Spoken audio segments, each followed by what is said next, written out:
Before the year started, I made a list of like 5 teams that I was really excited to watch, and only 2 of them are actually, like, decent. The list, if I recall correctly, was the Blazers, the Spurs, the Wizards, the Hornets, and the Magic. So, actually, only one of those teams is really good. Obviously, there's a video to come about the Magic at some point, but right now, just focusing on the Wizards, they are not good. Obviously, Jordan Poole was the guy that you needed like 25 points a game out of. He averaged 20, obviously not super efficiently in Golden State last year, but everyone kind of expected, okay, he's going to be the number one guy. He's going to get all the touches, and it just hasn't worked out. I mean, if you think about how hard that is for a player to go from a good situation but not getting enough touches to a place where they realistically should be the guy and then they're not even close to the guy, that sucks, right? And not that he hasn't had good games, he's just not been like consistent. Jordan Poole's issue has always been consistency, so it's not like a huge surprise that his scoring is all over the place. But when I said that, like I thought maybe he would drop 50 this night and then drop 15 and then 30 and then 22 and then bounce around like that. I wasn't expecting like a significant amount of single digit games for an average of 16 points a game. Like that's crazy to think about. Like that's how bad of a season he's having. And again, consistently he's not getting the volume because he's kind of the guy that gets phased out and the defense focuses on to shut down the team. But I just thought that it would be enough talent wise.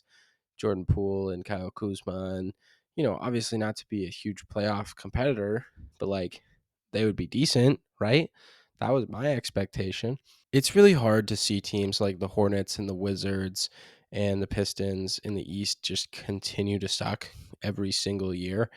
And you can say for the Hornets, it's always LaMelo's injuries. And then, for the Pistons, it's Cade getting hurt. But at the end of the day, you see these guys and you see these players play with their team. And even when they are with their team, the team doesn't do well. And I really don't know how these teams fix it from here because you consistently have top picks and the players just aren't turning into what you need them to turn into. They're not developing well enough. And obviously, you're small market teams, so you're not going to be able to sign the big fish in free agency to turn it around, especially not when you're consistently bad every single season. So for me, looking at all of that, it's kind of hard to see how these teams are going to improve, especially Washington, because you got Porzingis and then you got, Kyle Kuzma and you got all these guys to get rid of Bradley Beal, who's, not contributing, but it just feels like they've had a talented enough team to start winning some games. So is it the coaching? You get into the situation playing the blame game and everybody has blame, but what do you change? What do you fix? That's where the Wizards are stuck because clearly Jordan Poole has proved that he can't be the number one option, even on a bad team. So do you flip him for something? I don't know. The Wizards are a really weird team in the fact that they really need improvements in everything. They need a better number one scoring option. They need rebounding. They need interior rim protection. They need on ball defense. Maybe not so much the on ball defense, but like, are you going to say no to it? Like, they need everything. They just have a collection of guys, and they're not really meshing well. They do have playmaking. I'll say that. I'll give them that. Like they definitely have some playmaking.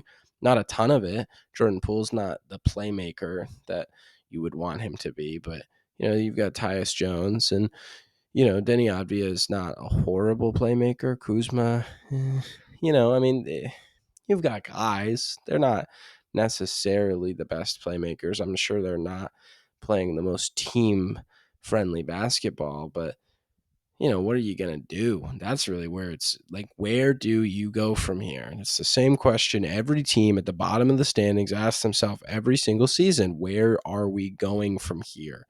And that's really what it boils down to. You don't really have any trade assets.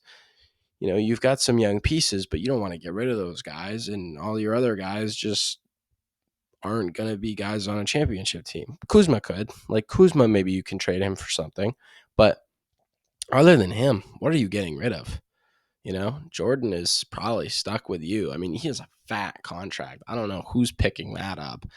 And I mean, a lot of your young talent just isn't developing. Like Abdia is cool, but he's not what you needed him to be. Like you picked him, and people were like, "Oh, he's gonna be the next Luca."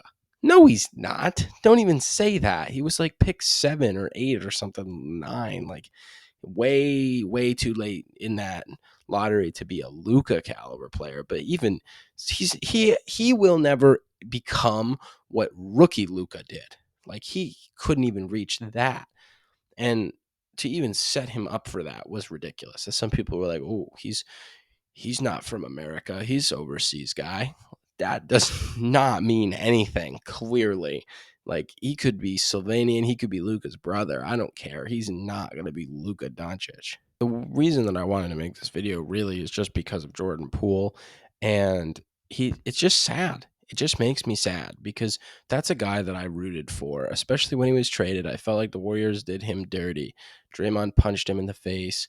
He was the scapegoat of the season, and I just felt bad. I felt so bad because he contributed to their championship in 2022, and for whatever reason now he just mentally must be psyched out. I'm sure it's definitely hard to be the number one guy. I mean, he's not even the number one guy in terms of scoring on the Wizards, but he's taking that responsibility of the guy that they're targeting. But Kuzma is obviously putting up good numbers on that team. I just really have a hard time when it's a player you really want to root for, that you really want to succeed, and they're not that guy. Like, you're not that guy, pal. And that sucks. Like, that just sucks. I don't know. Jordan Poole's just one of those people that has a real special place in my heart for some reason. And I really don't know why, because he made my favorite team look really bad. He hit some crazy logo half court shots during that final series. But, I still really respect him. I respect his game. I think the baddies meme was really funny with him, and it just sucks to see him kind of become irrelevant now that he's not in Golden State, And I really was wishing that, he would take this opportunity in Washington and kind of turn into that star and blossom, like the way you see Anthony Edwards breaking out or Shai Gilgeous-Alexander. Obviously, Shai's been Shai for a while and Ant's been Ant, but these guys are getting spotlight. They're top players. Like, he's not even in Tyler Herro conversations right now. Like, would you take him over Derek White? You know what I mean? Like, that's the conversation that we're having about Jordan Poole, and that's just so unfortunate.